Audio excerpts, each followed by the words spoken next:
Pemirsa, apa kabar? Saya Jonathan membawakan Warta Berita PTS tanggal 23 Februari.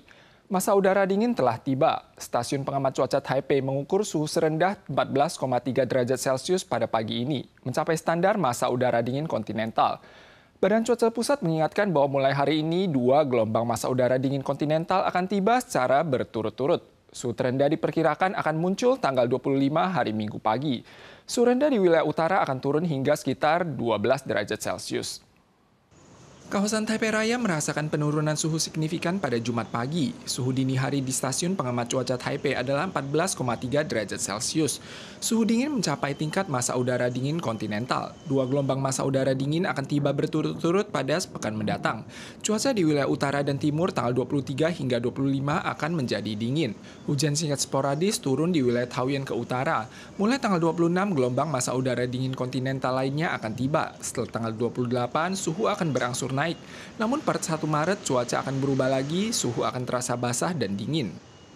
Besok adalah Cap Gome dan acara tradisional Mercon Tawon Yen Sui Tainan akan diluncurkan hari ini dan Tandu Dewa akan memulai arak-arakannya secara resmi. Besok malam 4 benteng mercon utama akan diluncurkan dari lapangan olahraga SMP Yen Sui. Serangkaian besar petasan digantung dengan derek dan dinyalakan di depan kuil Yan Sui, disambut wisatawan dengan peralatan lengkap yang siap diserbu Mercon Tawon. 地方大部分都说就是被风炮炸过之后，可能运气会比较好啊，然后官地也会保佑这样，所以今天想说来体验看看。 Acara Mercon Tawon Yan Sui Tainan resmi dimulai pada pagi hari tanggal 23 yang dilanjutkan dengan arak-arakan Tandu Dewa. Acara rakyat yang terkenal secara internasional ini menyediakan 400 galdu Mercon Tawon pada tahun ini. Pada puncak acara tanggal 24 malam, 4 galdu Mercon Tawon utama yang diperkirakan terdapat 2 juta mercon akan dinyalakan di lapangan SMP Yan Sui sehingga pengunjung bisa merasakan serbuan mercon, namun juga mengingatkan pengunjung untuk melakukan perlindungan dengan baik.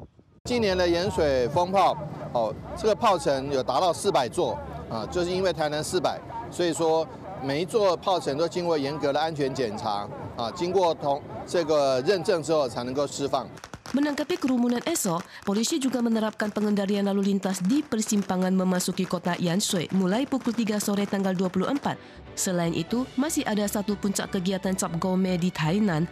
Kuil Sengu Lu Ermen juga meluncurkan animasi kembang api yang dipadukan dengan mercon tawon dan cambuk sapi yang diperkirakan menjadi salah satu puncak kegiatan festival.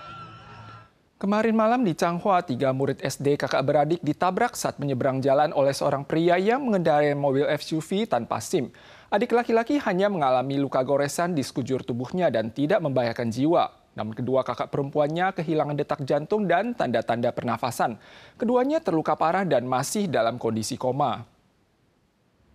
3 kakak beradik sedang menyeberang di zebra cross saat sebuah mobil SUV menabrak mereka dari belakang hingga ketiganya terlontar. Kedua kakak perempuan tersebut kehilangan detak jantung dan pernafasan, sementara adik laki-laki yang berusia 8 tahun menderita memar di sekujur tubuh.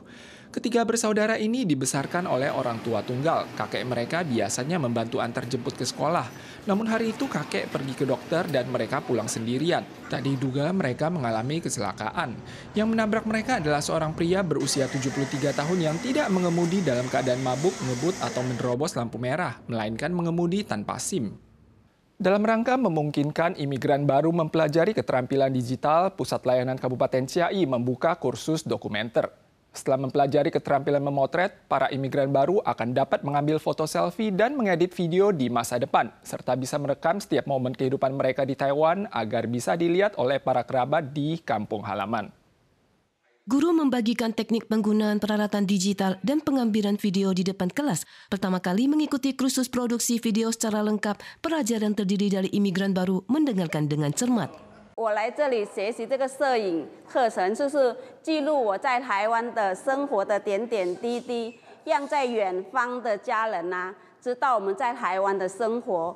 Ditjen Imigrasi Distrik Selatan menyatakan imigran baru telah menjadi kelompok etnis terbesar kelima di Taiwan. Pemerintah kabupaten bekerjasama dengan organisasi masyarakat membuka kelas editor video ini bertujuan meningkatkan partisipasi sosial dan keterampilan digital imigran baru. 阮感觉这真有意义啦！伊一寡生活会使互因转去因家己的像越南啊、印尼啊，因家己的国家的亲友看，嘛会使互咱台湾的朋友看咱遮新住民的生活过程。把我们每天的生活记录下来，寄给妈妈看，每天她都可以看得到我们在台湾的生活，让她更放心，不会再担心我们这样子。 Organisasi masyarakat yang bekerja sama dengan pemerintah juga mengatakan imigran baru yang datang ke Taiwan dari negeri lain perlu mempelajari bahasa, kehidupan, dan budaya dari nol. Melalui kelas ini, imigran baru bisa merekam kehidupan mereka dan ditunjukkan kepada kerabat di negara asalnya sehingga mereka bisa lebih memahami Taiwan. Dalam rangka memprotes ekspansi perekrutan siswa jurusan kedokteran, pekerja magang, dan siswa medis Korea Selatan melakukan pemogokan pada hari ketiga. Jumlah pengunduran diri telah meningkat menjadi lebih dari 9.000 orang, mencapai lebih dari 70% dari total jumlah dokter pemula. UGD di 3 rumah sakit terbesar di Korea Selatan telah memasuki status siaga merah. Pemerintah Korea Selatan mengeluarkan maklumat untuk melanjutkan pekerjaan, namun asosiasi medis malah mendukung para tenaga medis. Bapak Kim yang berusia 34 tahun ini mengalami patah kaki karena kecelakaan dan butuh operasi darurat. Namun ia telah ditolak 3 rumah sakit di Seoul karena pemogokan kerja dokter. Pemogokan dokter Korea Selatan memasuki hari ketiga.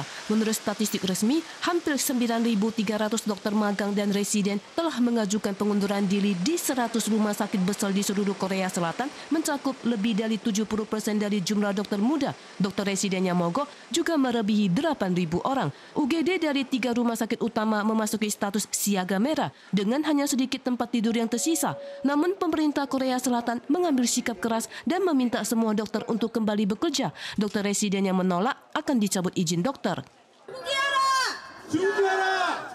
Ratusan dokter dari Asosiasi Medis Seoul berdemonstrasi di depan Istana Presiden. Aksi mogok ini didukung Asosiasi Medis Korea yang akan mengadakan pemungutan suara untuk memutuskan apakah menyetujui tindakan kolektif.